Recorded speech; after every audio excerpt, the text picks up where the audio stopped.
Rahab serves as the disruptive hands and feet of Jesus, committed to reaching everyone who is impacted by sex trafficking and providing the answer to eradicating it while healing our culture through expertise and proven cutting-edge approach. I have been at Rebecca's Place since it opened in February of 2019, and I just celebrated my year as being the director here. And the last 2 years of my life have been the most life-giving years that I've ever experienced. And I joke with people when they come to work here that God is gonna wreck your life in the very best way when you come to work at Rebecca's Place or at Rahab, that not only are we serving the women and the children that we do, but coming here, God just does a work in your own life that is just unimaginable. And it has been absolutely incredible for me to see how so many bits and pieces of my life have just prepared me so well for this place, that so unknowingly my own life experiences and hardships and joys have just been perfectly strung together for the work that I do here. At Rebecca's Place, we most importantly provide a safe space for healing, a safe space to get away from whatever trauma they have experienced. So our programming is centered around individual counseling, group counseling.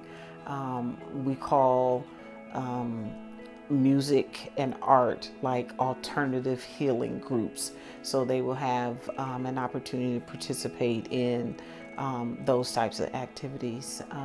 We have an awesome person that comes and does yoga with the girls on an individual basis. So they're learning how to be in tune with their bodies and get back in touch with some of those feelings and emotions that may have just been cut off because of the trauma they've experienced. This facility is a lot different than other residentials that maybe even some of our girls have experienced or been to, and some of those just more obvious things are we are a trauma-informed care facility. We're also not a lockdown facility, so if the girls chose to leave, they could. It really does just feel like an actual home. And so there is a schedule for the day, but it comes with grace. There's also all kinds of activities that they get to do here, whether it's going outside and hiking if it's nice out. I think they're gonna be starting a garden this summer, watching a movie, watching TV, playing video games. We have all kinds of card games and board games. And we have a big dinner table, so for lunch and dinner we kind of do family style meals, and so it really we want it to feel like a home for the girls. We recognize that being here is not easy for our girls. Being away from their homes and their families and teenage normalcy is not easy. And we fight really hard battles here, not only in their healing, but just we do everyday life with our girls. And that sometimes gets messy and uncomfortable, but at the end of the day, our girls know that they are loved and taken care of and provided for, not only by staff, but by their Heavenly Father. We believe that every single girl comes here with purpose and at the exact right moment for the exact right season.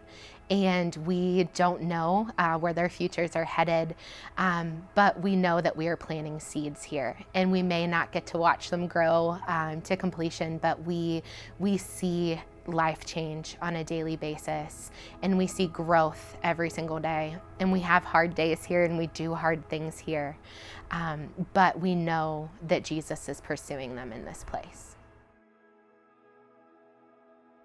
One way that you are able to help just meet the needs here at Rebecca's Place are purchasing items from our Amazon wish list.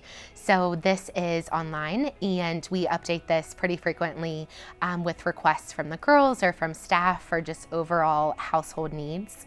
And as we are still in the season of COVID and trying to get really creative at home, we try to provide our girls with as many normal teenage experiences as we can. So if you feel led or interested in giving, please check out that list, and there are a bunch of different options there on how you can bless our home.